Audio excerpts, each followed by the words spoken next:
What's up, guys? Surprise, surprise. Question Mark Picks is back, and this is my full card predictions for UFC Abu Dhabi. This is the first fight night that they're doing in Abu Dhabi, at least since I've been a fan. Maybe they did one a very long time ago.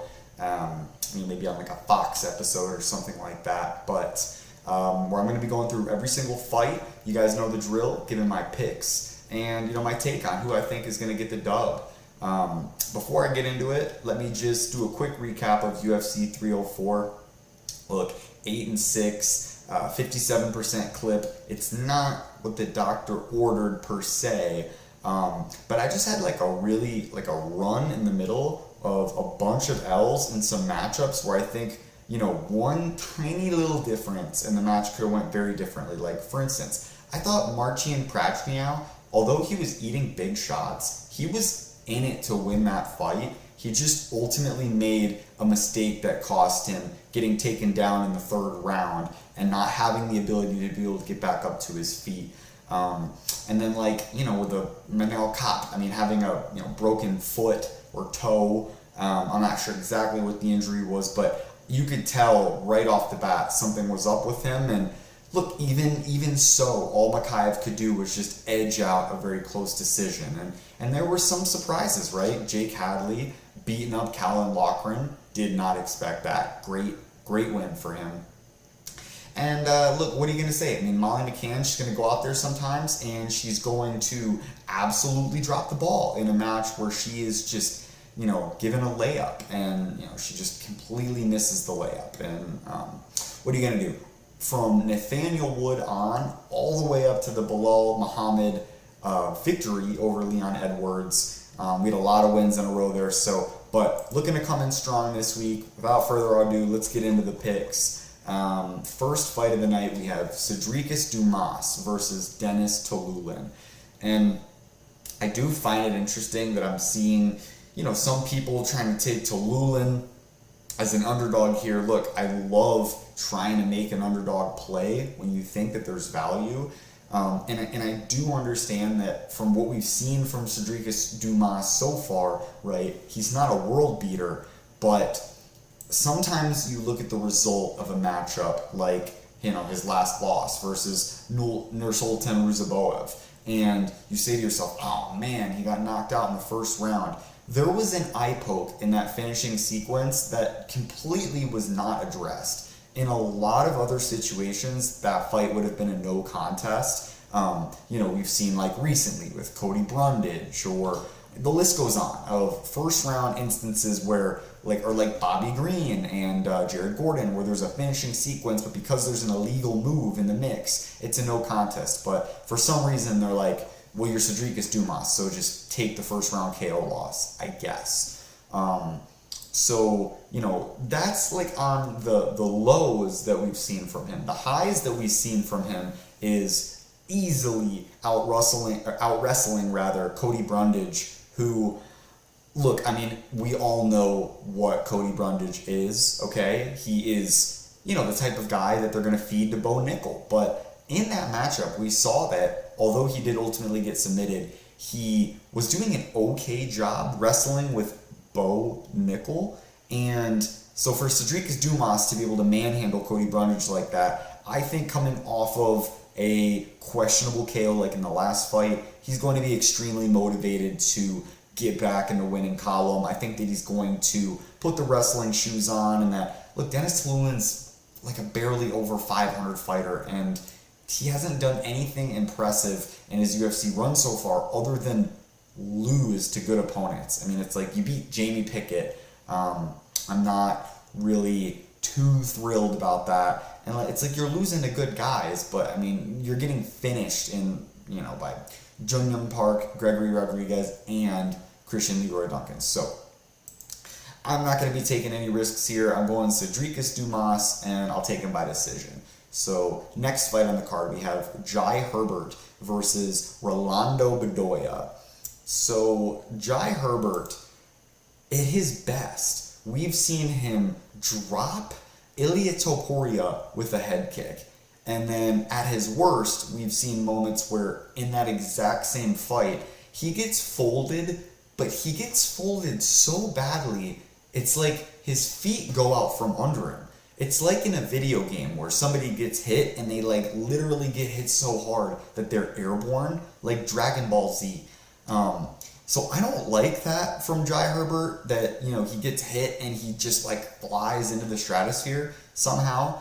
But what I do like out of him is crisp striking. You know, again, what I don't like is he's starting to get older now. He's 36. But we've seen him in a lot of matchups. Although he lost his last fight to Fares Ziam, Ziam's good. And I don't think I've seen enough out of Rolando Bedoya to feel like I can confidently pick him here. I mean, don't get me wrong, this is not my most confident pick by any means, but it's like, he looked good in the loss to Chaos Williams. I just don't like the argument that somebody looked good in a loss unless it's like a legendary performance. And that wasn't a legendary performance. He didn't get knocked out. It was a split, I will give him that.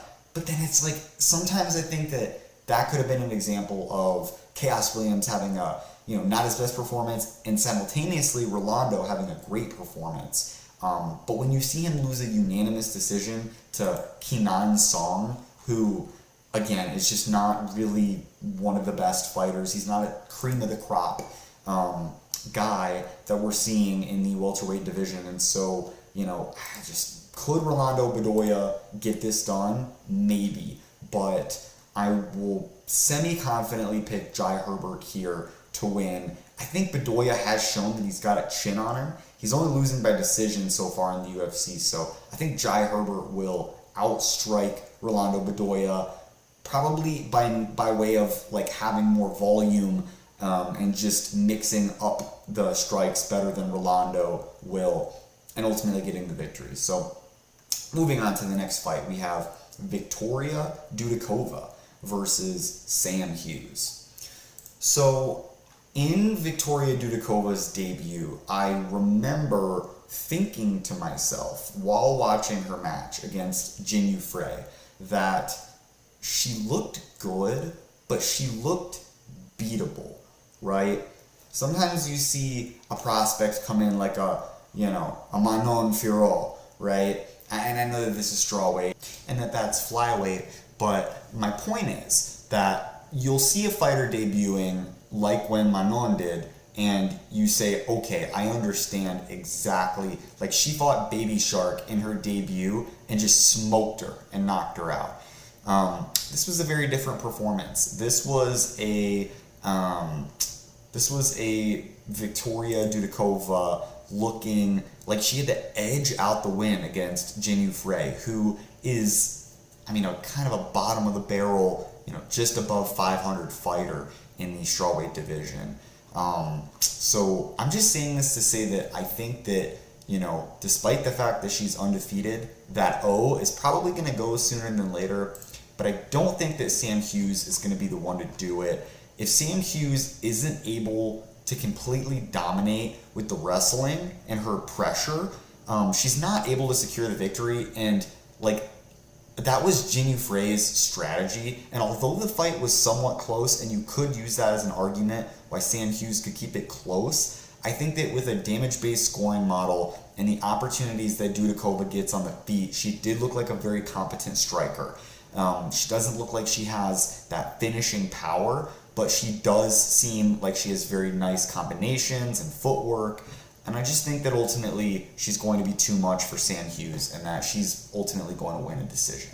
So, moving on to the next fight on the card, which is Guram Kutateladze versus Jordan Vucenic. So this is a very tricky one because Guram has shown us that he's a good fighter. I know that a lot of people feel as though he actually lost to Mateusz Gamrot. To have a decision win against him on paper, it just shows you how high level he is. And then after that, he loses a split decision versus Damir Ismagulov that consequently, I think that he won that fight. Oppositely. So, it's like, in the end, he should have been, He should have been 1-1. Just, flip the results of those two matchups. But then you see him get knocked out by Elvis Brenner. And that's where we're not exactly sure about, what is to come for Guram, because we're not exactly sure what to think about Elvis yet, right? He's shown moments of brilliance, but, he's also been, I think, very handily defeated by Miktek Oralbai, who, may or may not be a Neanderthal, but that's neither here nor there. And when you're looking at his opponent, Jordan Vucenic, it's like, okay, so this is your UFC debut. You're being called up on extremely short notice to fight a guy up a weight class who has shown that he's like top 25 caliber lightweight. This is, in my opinion, a massive ask, especially when you consider that Vucenic is really just getting everybody by submission. I mean, rear naked, Kimura, guillotine, standing rear naked. There's a loss to Paul Hughes in the mix there, but if you're looking at his last 6 matches, he's got 5 stoppage victories in the first or second round via submission. And then you're looking at a Guram who, when he has been defeated, right, he was submitted once, and that was in 2015, so 9 years ago. You can't always say that, right, because Bobby Green hadn't been submitted since, something crazy, like 2009, and then he decides to shoot on Paddy Pimblett, which makes absolutely no sense. So maybe Guram is going to shoot in on a takedown and get submitted. I don't know, but strangely enough, I'm going to go with Jordan Vucenic here. I don't know what it is about these fighters who are stepping up on short notice and really could lose and still get a UFC contract and are just winning. I know that when Benoit Saint Denis debuted against Oleksiejczuk dos Santos, right, it really did not work out for him.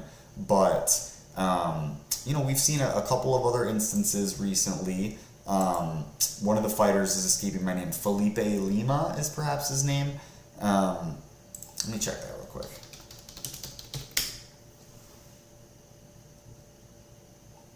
Not Felipe Lima. Oh no, it is Felipe Lima. Okay. Yeah, we just had that crazy victory against Mohammad in a very similar circumstances. So, I don't know, it's just something about...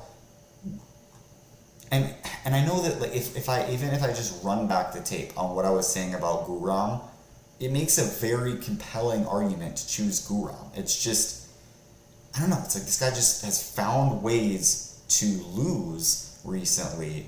His UFC run has just been blemished by mistakes. And doing the eye test, it's like, is he a very talented prospect? Yes, but I don't necessarily trust his fight IQ like I would, some other fighters in the same situation.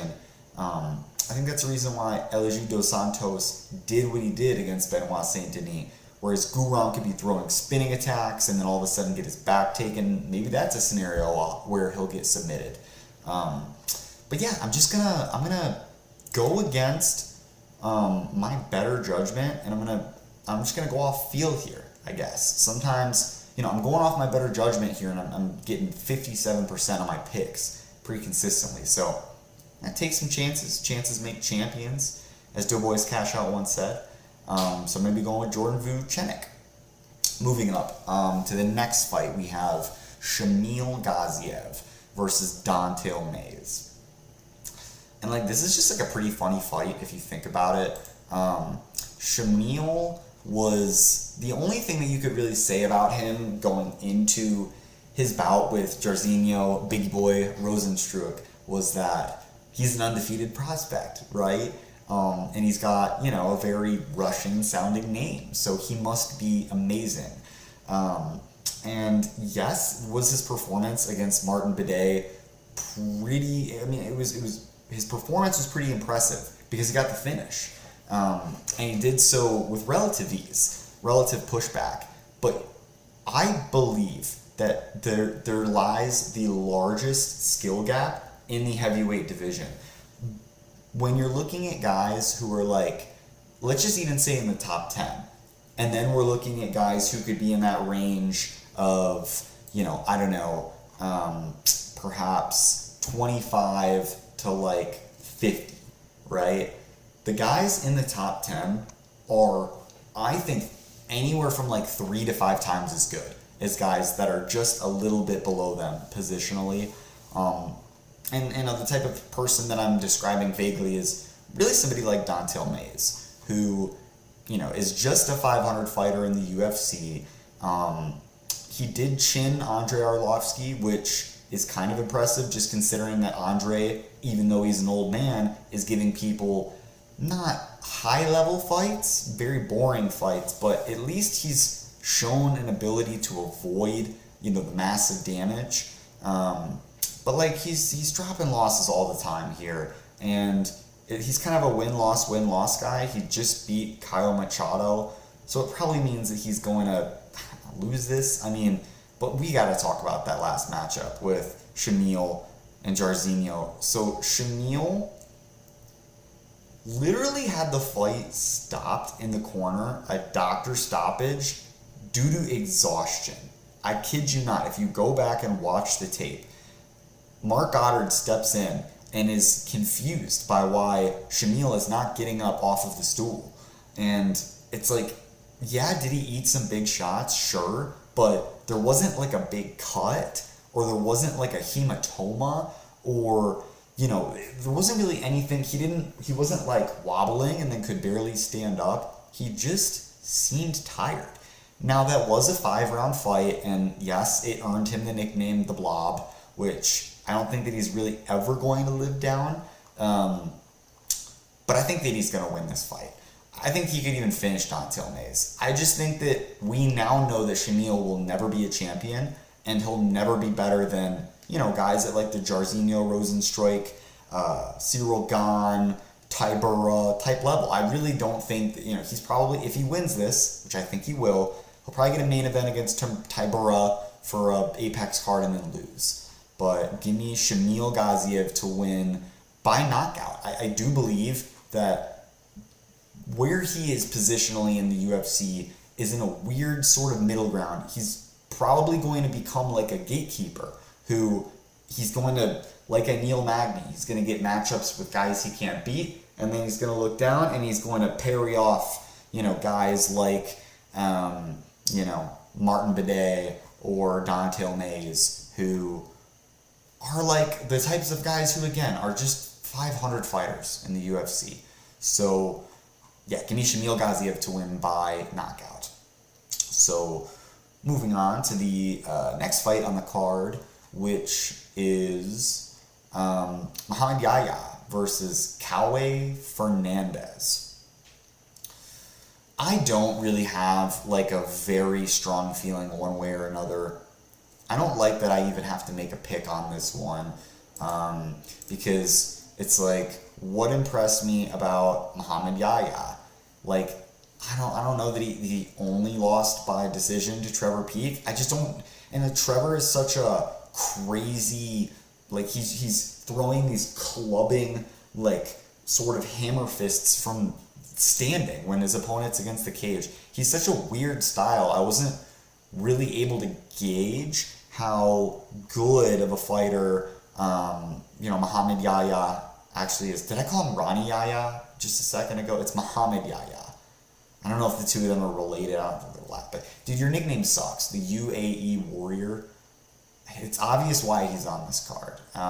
You know, they need a local guy. But I don't think that he's going to get it done. I mean, like, Mark Diakiese isn't the greatest fighter, but I've seen Mark Diakiese win impressively against guys like Slava Claus, and the list goes on of guys I've seen Mark Diakiese have a good go against, you know. And I don't know, I guess losing to him by split decision is more impressive than the way that Muhammad Yahya lost to Trevor Peek. So give me Kaue Fernandes, who does finish a lot of his fights, and Muhammad Yahya is somebody who has been finished 3 times and lost 1 decision. So let's go Kaue Fernandes to win by knockout. I don't, you know what I mean? Like, do not bet on that fight, and I don't feel very strongly about the pick. I don't know a lot about these guys. It's like and I've said this before, I'm not trying to sound redundant, but when you're watching these guys fight on the regional scene, sometimes you actually, like, it's less beneficial to you because the jump in competition is so vast once you get to the UFC that you'll see them styling on some guy who's like a plumber who's, 5-8, and somehow they're fighting them right before their UFC fight. That's why you got to see these guys. Like, if I see them in a very impressive promotion, it's different. But even in some of these bigger promotions, they just bring random guys in for these guys to beat. So can't take a lot from that, even if I do some film study there. But like I said, Kaue Fernandes by knockout. Moving on to the next fight on the card, we have Atomic, Alonzo Menifield versus Azamat Murzakanov. So Alonzo Menifield, I'm at the point in his career now where until I see some crazy sort of, Brian Ortega-like rebirth, when I see Alonzo fly up into the mountains and break his beak so that he can grow another one, which literally doesn't happen. But anyway, unless I see him do this in a match like this, I'm off the Alonzo Menifield train. Look, I've just seen too many instances where the fight IQ costs him. And don't get me wrong, we have seen some impressive victories here. But like, going off of the Dustin Jacoby fight, I know that MMA math isn't perfect, but when you can see 2 guys have just fought a common opponent recently, you can at least glean how did each of them do against them.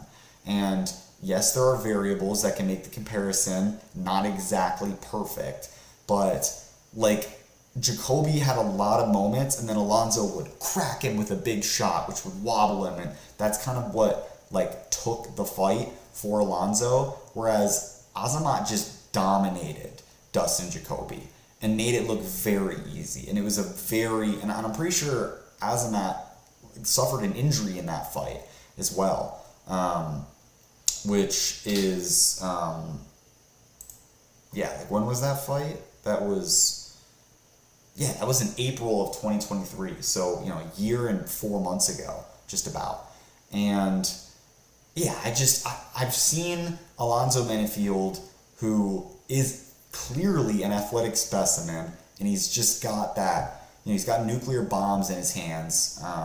But I just think that Azamat, again, from what I've seen of him, and I know that he's getting up there too, right? He's 35, Alonzo's 36.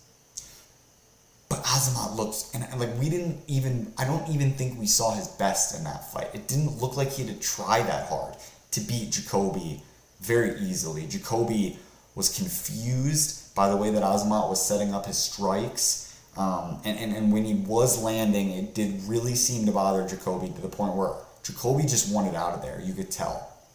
And when you see a fighter able to impose their will to that extent, it's very hard to go against them, especially when they're undefeated, especially when, you have a guy like Menifield, who you don't know how he's going to be feeling coming back from that chinning by Carlos Ulberg. And I mean, it's like, that's what I'm talking about, dude. Getting knocked out in 12 seconds. He just ran across the octagon and just got slept. And he's got Pat Barry in his corner, so, what do you expect? But anyway, I'm going to go with Azamat Murzakanov to win a decision. I think that, actually, you know what? I'm going to take him to win by knockout. Yeah, I think that eventually, a guy like Jacoby will sort of realize when he's beaten and he doesn't want to get slept, but I can definitely see Menifield sort of saying, fuck it, let's just go for broke, and then getting slept in an exchange.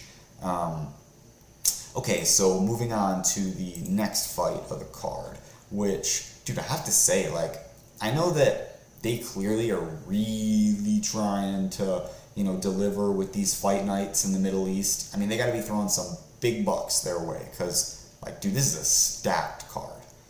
Moving on to the next fight, we have Joel Alvarez. This is better than, some pay-per-views, honestly. UFC 301 in Brazil, this is, way better, I would say. This is stacked. Anyway, Joel Alvarez versus Elves Brenner. I'll talk about Elves Brenner first, since I already, sort of talked about him a little bit earlier when I was discussing, the Guram Kutateladze fight, where it's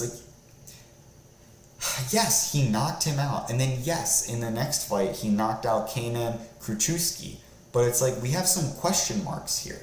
I have question marks on Guram, even though Guram, again, like I said, has looked good at times.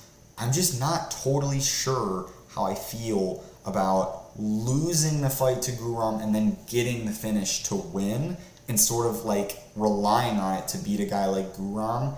I think that if they fought, 10 times, maybe he'd lose that fight 7 or 8 times. So even though he got the W, it's what we saw in there wasn't, a completely dominant performance.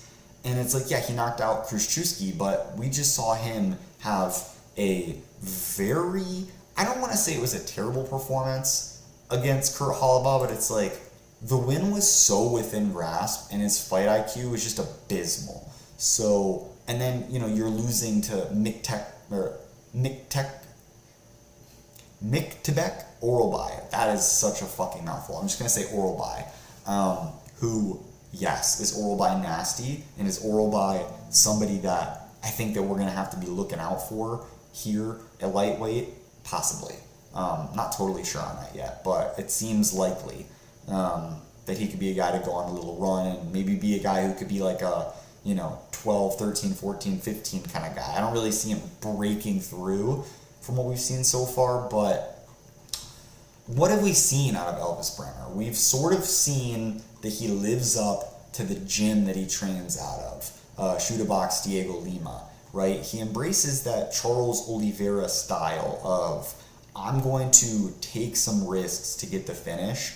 There are definite positives to that. There are definite negatives as well. For instance, he's way too willing to play guard on bottom and rely on his ability to try to get a sweep or a submission. These guys are too keen to this. I know that Joel Alvarez isn't an amazing grappler, but I could see a world where Alvarez ends up on top somehow. And we wind up in a situation where, you have Elves just, being too willing to sit there and play guard. Another risk is that, as the fight goes deep, I'm not totally sure that, again, he does have the ability to always get the finish, right? But it's just, as the fight goes deep, I think that he's gonna become reliant on that. And I think a guy like Joel Alvarez, who, when we've seen him brutally finished by Arman Sarukian, which is the only guy who's brutally finished him, and we know what Sarukian is capable of, we quickly see that, dude, there's a lot of really good wins on his resume. Did he lose to Isma? Yes, he did. And look, I think the matchmaking is good here. I think that this is a good matchup. It's just, I'm not sold on Elves being somebody who carries the danger factor like Charles to effectively be able to implement that strategy. But something I'm trying to keep in mind about him is that he is 26 years old, and at that age, you could see significant improvements between every camp, where with Joel Alvarez, what we're seeing is probably what we're going to get. But man, dude, we also just need to talk about the fact that, he's got a pretty significant, dude, he's 5 inches taller with a 5-inch reach advantage, which I think could cause problems for Brenner. I think that Brenner, in the Muay Thai sense of striking, he's going to want to be able to close the distance, to be able to lock up a clinch and throw knees and elbows and land his leg kicks and hard strikes. And I think a guy like Alvarez could keep him on the outside, and there's such a danger factor coming from Alvarez, and we've seen him absolutely brutalize some guys. I could look stupid on this one because, Elvis Brenner, he's definitely has the tools to win this, but I've just seen too much good from Alvarez to really be able to fade him here. And I think that one of the biggest issues could be the fact that, he's also a massive lightweight. And we haven't really seen an issue with his chin and the weight cut. He just got brutalized by Arman. It's not like one shot and he was down. So we don't have any reason to believe he's chinny. So give me Joel Alvarez to win by decision. I think that it's going to be a competitive fight, and he's just going to be able to eke out more damage and win in the judges' eyes.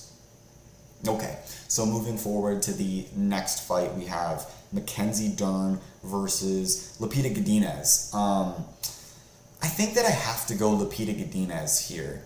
I know that Mackenzie Dern has shown that when she loses these very high-level matchups, she's able to bounce back, but you just have to wonder, mentally also, how many times can you do that?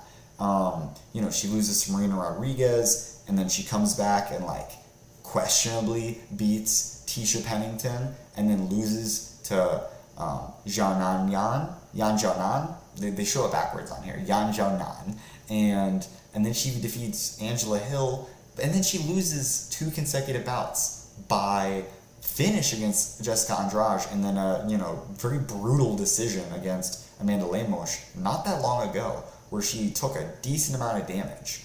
That was back in February. And I understand on paper it's a win, but I'm just saying in a world where she lost to Tisha Pennington, we'd have to say that she's 1-5 in her last 6. So I think the days of her being able, I just think that she's one of these people like a Damian Maia, where it just got to a point where it's everybody knows what she's going to do. There's so much tape on her, so you just understand she's not a competent striker. She's shown moments of greatness, but even in that Angela Hill fight, I just think that that fight went really well for her, and there's another scenario where she gets boxed up on the feet and isn't able to get that ground control time. Now, is her jiu-jitsu X factor something you always have to be worried about picking against her? Absolutely. But I don't see Lupita Godinez falling into the trap of letting Dern pull guard on her or get a takedown on her. I think that if Dern shoots in, Godinez is going to be smart enough to understand, just keep this standing. I can't see a world where Dern is able to piece her up on the feet, and I can't see a world where Dern is able to put the wrestling shoes on and just force this fight to the ground. So I think that it's probably going to stay on the feet, and I think that if it's on the feet, Lupita Godinez is just going to do what she does. She's just one of these fighters who's good at winning decisions. She has literally 0 wins by knockout, and she had a few subs against subpar opposition, but she's just kind of a decision machine. And is she coming off a loss to Virna? Yes, but we just saw, Virna's made evolutions in her game, and we just saw what she did against Amanda Lemos. So having a very competitive bout with her where I wasn't exactly sure whose hand was going to get raised. I was pretty confident it was going to be Virna because of all the back control time she had in the 3rd round, but it was a very competitive fight, and I think that it's not really losing to her stock doesn't drop. It's not she got brutally finished.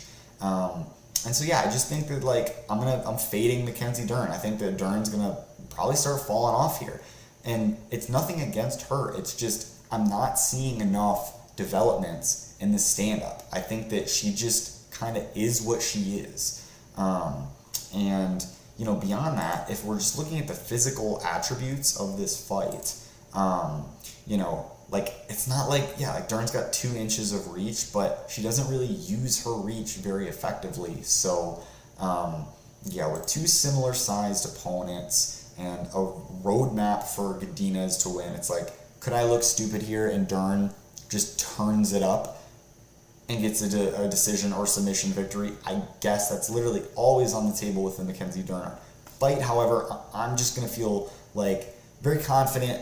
I'm going to go with my feeling that Lupita Godinez is going to be able to implement a smart and sound game plan and be able to get a victory. So, moving on to the next fight is Tony Ferguson versus Michael Chiesa. That was a little teardrop rolling down my cheek because, man, like, it's like, if you're somebody who's been following the sport at least since, like, I don't know, 16, 17, you got to see the rise and fall of Tony Ferguson, right?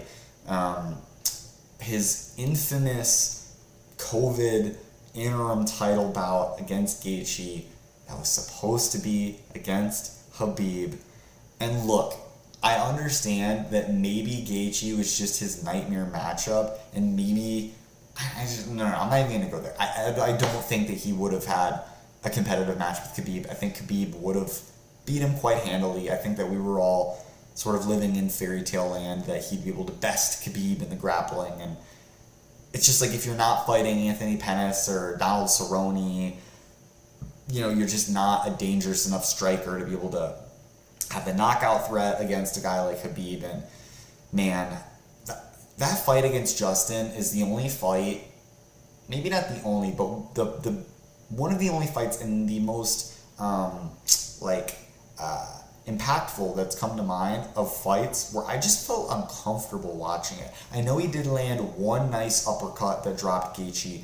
Other than that, he basically went through 20 car crashes in one fight, and we've all seen what's happened since, right? And it's like, it's funny because in hindsight, the losses seem so obvious, but if you really think back, people thought he was going to beat Oliveira.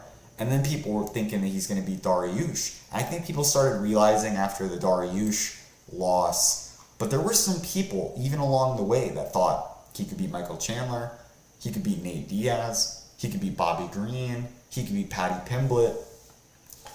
And bro's on a 7-fight losing streak. And it's like, this isn't the one where I think that he's going to get the dub. Going up in weight against Michael Chiesa, who's huge, who is going to take Tony Ferguson down and just camp him. Like, Tony's good enough to not get finished unless he's fighting a guy like Bobby Green, who's going to put such a pace on him that he's going to take a lot of damage. Like, that arm triangle, I don't believe would have gotten finished had it not been after a grueling 3-round fight with a lot of action and a lot of volume and a lot of energy being used. Like, I just don't think Chiesa is that guy. He is coming off 3 losses, but it's like, when you look at the guys who were beating him, and you're also looking at the timeline and thinking about the fact that, like, recently his most, like, other than the Kevin Holland fight, you go back to the Sean Brady fight, that's in 2021, so it's a pretty big gap. But, like, Kevin Holland is at welterweight especially, one of these guys who is handily beating people who aren't, like, title prospects. And so, like, we can't just sit here and say, oh, yeah, dude, Tony Ferguson's gonna darce Chiesa. Ferguson's lost his mind, man.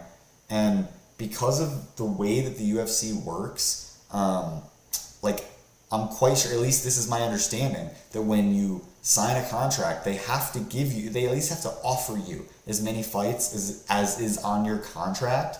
And so I don't know how many he has left, but, like, dude, he's sitting here in the media day saying, this is definitely not my last fight. And it's like, bro, you're going to go 0-8 versus Michael Chiesa. If he's going to beat anybody, it's going to literally be somebody who's, like, just made it out of the regional scene type guy.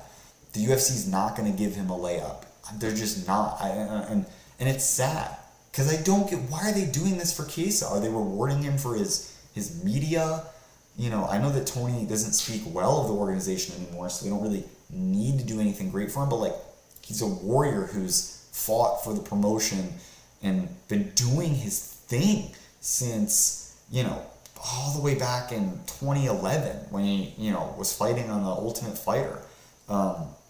But it's not Tony time anymore. It's time Tony, but he wants to keep fighting, and I don't like it. And I think that he's going to lose a decision to Michael Chiesa. So, yeah, big sad. But moving on to the next fight, we have Marlon Chito Vera versus Davison Figueiredo. And I'm going to, big reveal. I'm going to go Davison Figueiredo to win a decision. And here's why. I don't trust you anymore, Marlon Vera, to get it started. He's like one of those old cars that, you go to start and it just and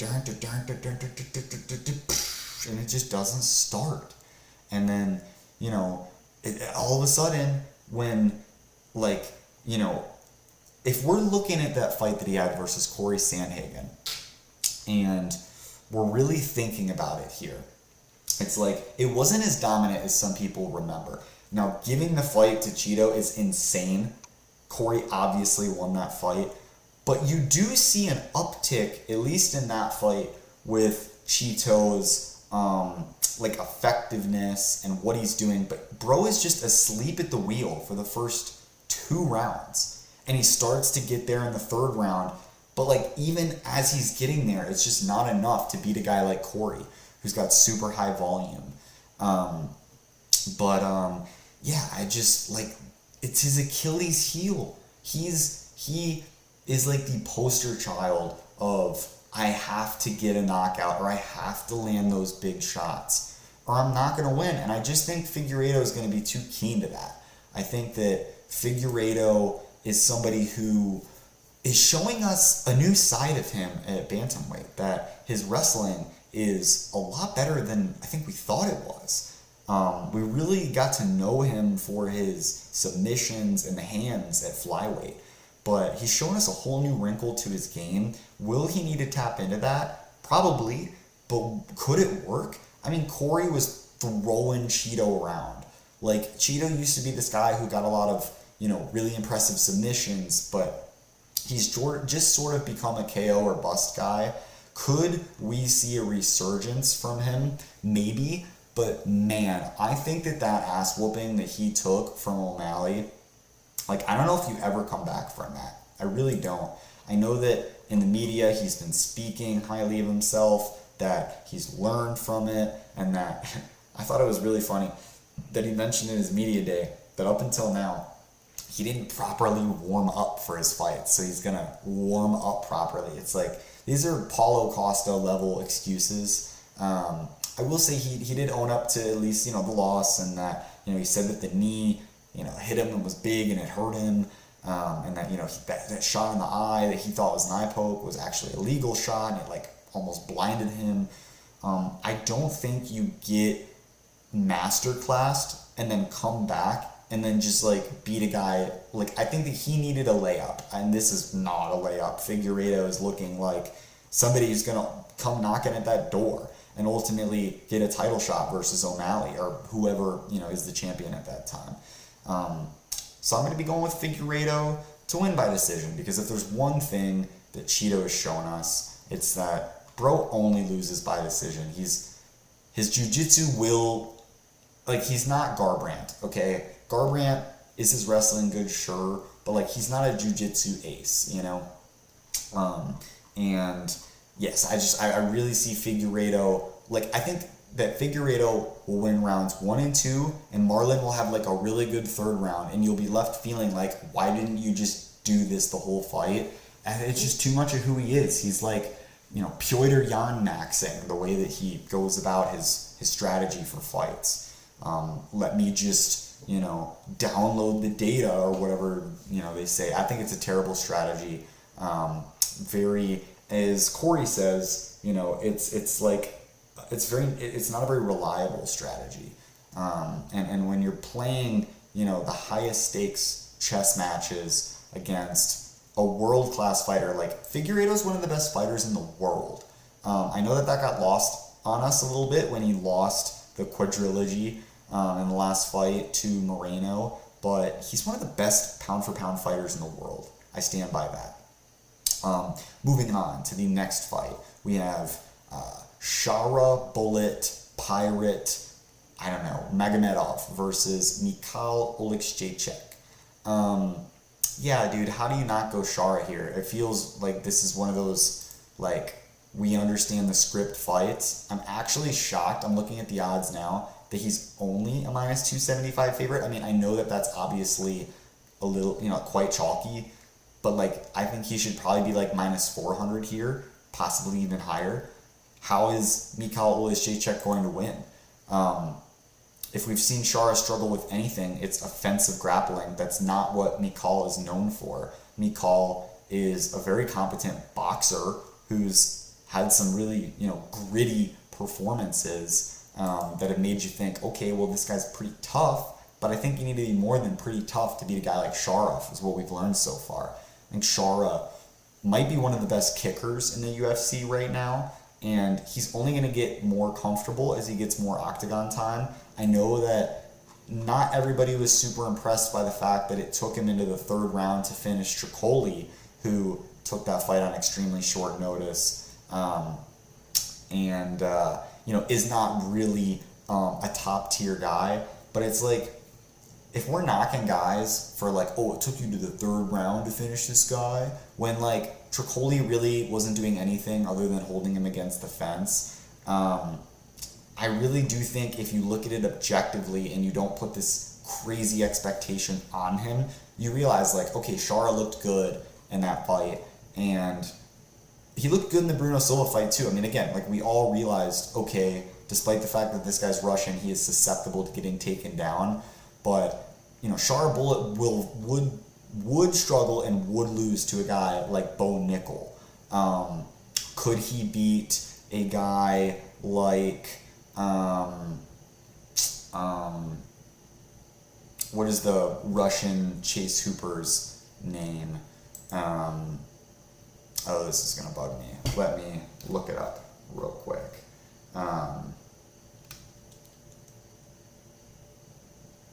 Dude, I can like picture his face right now.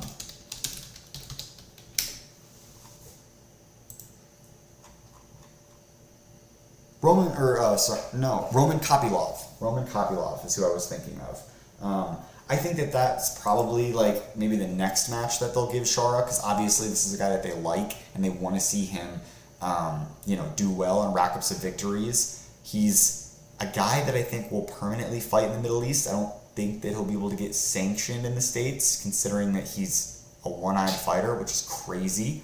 That's something that not enough people talk about. Like, it's extremely impressive that he's even able to compete at this level, given the fact that he lacks depth perception.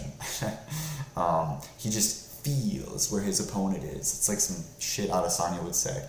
But I really feel like this is a match where he's tailor-made to win. Mikhail, some people felt like we should have given him an opportunity, or he should have been given an opportunity, rather, to fight on against Kevin Holland. I personally was okay with the stoppage, given the fact that he was deep in an armbar. And, like, dude, if someone's deep enough in an armbar and they're just tearing and ripping all over the place, like, irreversible damage could be done to his arm. So I don't hate the decision there, but I'm just saying, like, from what that means for him, that means that he's been finished in the first round in 2 consecutive fights, and his confidence levels are probably pretty low, regardless of whatever he'll say to, sort of promote himself and hype himself up. So I'm going to go with Shara Bullet to, I think he'll win a decision, because I think that Mikhail will at least be able to, like, he's only been knocked out once, and he's usually getting submitted. Shara Bullet, he can't even see him, so he's not going to be able to, get a submission, I don't think, or engage in the grappling. Like, we've just not seen that. Maybe that's a wrinkle of Shara's game that he'll show one day. We haven't seen it. And I think that Mikhail will be able to at least have an okay showing, but he's going to lose by volume. He's going to get kicked a lot. He's going to get leg kicked. Shara, we haven't really seen him get hit clean. And I don't think that, although Mikhail can land damaging shots, he dropped Holland right before he ended up in that armbar sequence. but I just don't see how he's going to be able to beat Shara. And when you look at all the other X factors that I mentioned, there's so many things going Shara's way. So, moving on to the main event, which is a very tricky fight between Corey Sandhagen and Umar Nurmagomedov.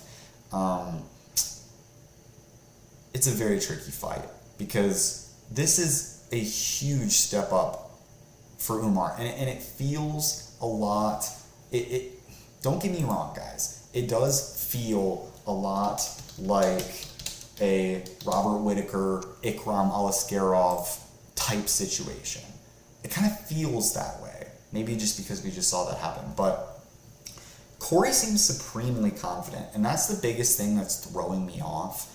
I understand that you'd say, well, duh, he's confident in himself. You know, he's a top 5 bantamweight who's like forged through the fire and fought the best guys in the world and had some very convincing performances and has been showing new wrinkles of his game. We knew him as a striker. Last 2 fights, he really relied on his grappling. But it's what I just said there, where I think that, you know, a guy like Umar, he's going to have the checkmate to whatever Corey is going to be able to offer. Like, Corey isn't going to be able to offensively grapple against Umar. I really don't see that. I think that when you're a guy who's been growing up your whole life training with, and this isn't Ikram, who it's like, oh, he's Dagestani. It's like, no, this is a guy who's literally been training. He was trained by Abdul Manap, okay? He was a pupil of Abdul Manap. He is Habib's cousin. He's been training with Islam. He understands how to thwart off offensive wrestling that Corey could offer. So now it just becomes, well, how's Umar going to fare offensively grappling against Corey, who we've seen instances, too many instances, like the TJ Dillashaw fight is the one that really sticks out to me, where he got controlled, he got his back taken, and he relies on attacking submissions to do damage. But I just think that a guy like TJ, especially where he was at in his career, coming back from a huge layoff, was in a spot where you could see him making those mistakes. And Corey had, like, I can't remember if it was a knee bar or it was a heel hook. There was even an inverted triangle attempt. So Corey was offering up some damaging or some dangerous submission offense. But I think that Umar is going to be keen to that as well. I really just think that in the grappling department, Umar has what it takes. And so now it just boils down to, what about the striking and what about the fact that this is a 5-round fight? The 5-round fight aspect is where you obviously have to assume that Corey's going to have an edge, especially because he's been here. He's had high stakes interim title fight versus Petr Yan, when Yan was like the boogeyman, and his only loss was in recent bouts was the DQ to Aljamain. And so, you know, I think that in the striking department, Corey, you would also think, is going to have his advantages, but it's like Umar has, he's very much like, I think that he embodies the best of Habib and Islam. I really do. He might end up, in hindsight, being the best out of the 3 of them. I know this is a massive stretch right now, and it's a little bit of a reach, but hear my take, okay? He's been so dominant. He's got like 58% takedown offense, 100% takedown defense. If he's shooting 4 times, he's taking you down twice. And what he's also showing is that he racks up control time. Guys struggle to get back up. I know that in his last fight against a debutant in Beksat Almakan, Beksat was able to get back to his feet a few times, but I just think that, like, given the circumstances of Umar getting rocked early, which, like, he almost had a Adriano Martins, you know, KO to Islam type scenario, blemish on his career. But, like, dude, he took it and then he went on to, like, 30-26 him, okay? I think that people misremember that fight, and they focus so much on that one shot that landed on the top of his head, and they don't focus on the recoverability and just, like, how dominant he was thereafter. I think that Corey, here's my take, and again, I could be wrong, but I think that he's actually overconfident going into this, that he's going to be able to play the grappling game. And I think mid-fight he could try to make the adjustment, but I just think it's going to be too late if he ends up letting Umar bank some rounds against him just via back control time and backpacking him. Look, I don't think that Umar is going to like run through Corey, and I don't think that he's going to sleep Corey or anything like that. I just think that doing the eye test on him so far in the UFC, his kicking ability has to be the best out of him, Khabib, and Islam. I think Islam's a slicker boxer, but he's got a very, has a very nice strategy of like, I can kick you at range, and then I can use my striking to set up my takedowns very well. There was a couple instances against Bekzat where like the strike perfectly set up the high crotch, and he does that crackdown perfectly. He just looks amazing. He looks like what you would expect. I don't think that he's being overhyped. I really don't, like Ikram was. I think that, you know, there's a reason why he's getting this massive step up in the competition. These guys in the middle, they don't want the smoke. And I think that Corey, sometimes, like, I think you can be your biggest enemy. And I think that Corey, in this martial artist spirit of, if I want to be the champion, I need to fight everybody. I can't turn down any matchups. It's like, I love the spirit of that, but you've earned yourself a title shot, and you're going to lose yourself your title shot here by being a little bit arrogant, I think. I think that he should have waited to have this fight as like a title fight if he really wanted to show that he could beat him. I love the confidence. I think that Umar is going to bank rounds. It might even be close. We might think, is Corey going to get it based on damage? It could be like a TJ Dillashaw versus Corey type scenario. But I think Umar's going to get the decision here. I really do. Again, I know I said this earlier in the card, but guys, this fight night is badass. I cannot wait to watch these fights. If you like the content, give the video a like and subscribe and check in. I'm going to be dropping my best bets videos. I'll do a couple other videos too, giving like in-depth breakdowns from a betting perspective of some of the very favorable lines that have been offered on this card. But anyways, until next time guys, see ya.